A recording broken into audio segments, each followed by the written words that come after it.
Welcome to the Real Estate Espresso Podcast, your morning shot of what's new in the world of real estate investing. I'm your host, Victor Menashe. Central governments the world over have become experts at coming up with good excuses for doing the wrong thing.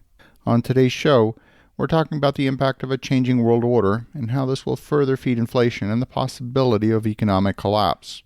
The global geopolitical landscape is changing as China's ambition to become the dominant global empire will change global trade. Russia's ambitions to regain the Ukraine as a subject territory, and more instability is brewing in the Middle East. I'm not talking about any of this to dive into politics, but to highlight the impact of these forces on investors. Wars are inflationary. If you look back through history, governments the world over have used armed conflict as a justification for emergency spending. But these days, any emergency is sufficient justification to print money. The Biden administration seems to be shifting its focus away from the Middle East to counter the growing threat from China, and China has been slowly buying its way into the infrastructure of countries around the world by being their lender. China is opening its first military base in the Atlantic sphere in Equatorial Guinea. It's possible that China and Russia are even working together to distract the U.S. by moves in the Pacific to enable Russia to have an easy takeover in the Ukraine. The Crimean Peninsula demonstrated that the world is going to sit by and watch Russia expand its territory and really just do nothing. The Black Sea ports are of strategic importance, and Russia will not want to see the Ukraine become part of NATO.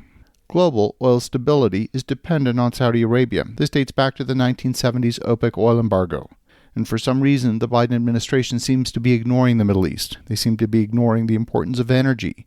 The ideological desire to reduce greenhouse gas emissions seems to have broken the link between energy consumption and economic output. And until the U.S. is fully weaned off of fossil fuels, the U.S. economy will be highly dependent on oil and natural gas for its economic base. The Nixon administration understood this, and they struck a deal with Saudi Arabia to bring an end to the OPEC oil embargo. The deal was very simple, that if OPEC agreed to trade oil globally in U.S. dollars, then the U.S. would forever protect the political, military, and personal safety of the Saudi royal family. And today, Saudi Arabia is locked in a battle with Houthi rebels in Yemen who are attacking both buildings and facilities. The Saudis are not about to purchase the superior Iron Dome missile defenses from Israel, so the next best option is the Raytheon Patriot missile. But every time the rebels aim a $10,000 flying lawnmower at a Saudi target, the Saudis spend $1 million on a Patriot missile. My sense is that with that 100-to-1 difference in cost, the rebels could eventually outspend the Saudi defenses. If we go back in history, the continental dollar in the U.S. was used to fund the Revolutionary War against the British imperial forces. They had control over the colonies here in North America. The war was the justification. The First World War saw huge expenditures. Some countries like France and Canada implemented income tax as a temporary measure to fund the war effort. Germany instead borrowed money. They suspended the gold standard and they resorted to printing money, which eventually resulted in hyperinflation in 1923. The U.S. suspended the ownership of gold and made it illegal for citizens to hold gold. That was in 1933. They confiscated all the gold and then immediately repriced the gold from $20.67 to $35. In essence, they printed money by repricing the gold. This monetary stimulus was another form of debasing the currency.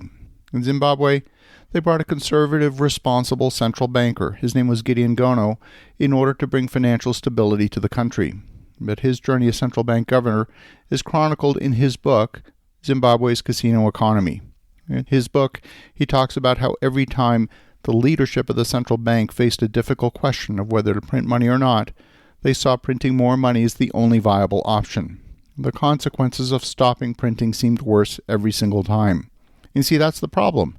Printing money works until it doesn't. And when it doesn't work, the result is economic collapse. You only need to look at Turkey for a present-day example of what happens when you debase the currency. You see, you hear all kinds of justifications for the necessity, but the laws of monetary stability still hold true. It happened in Venezuela, it happened in Zimbabwe, Argentina, Brazil. It happened in the Weimar Republic in Germany. It happened in the U.S. in 1775, and it's happening now in the U.S. Slowly at first, and then all at once. See, that's the characteristic of any exponential or nonlinear mathematical system. Every time there's an extraordinary event, it's an excuse to print money. It could be a war, a depression, a financial crisis, a pandemic. It doesn't matter. there's a never-ending stream of good excuses that empower central bankers the world over to print money. As you think about that, have an awesome rest of your day.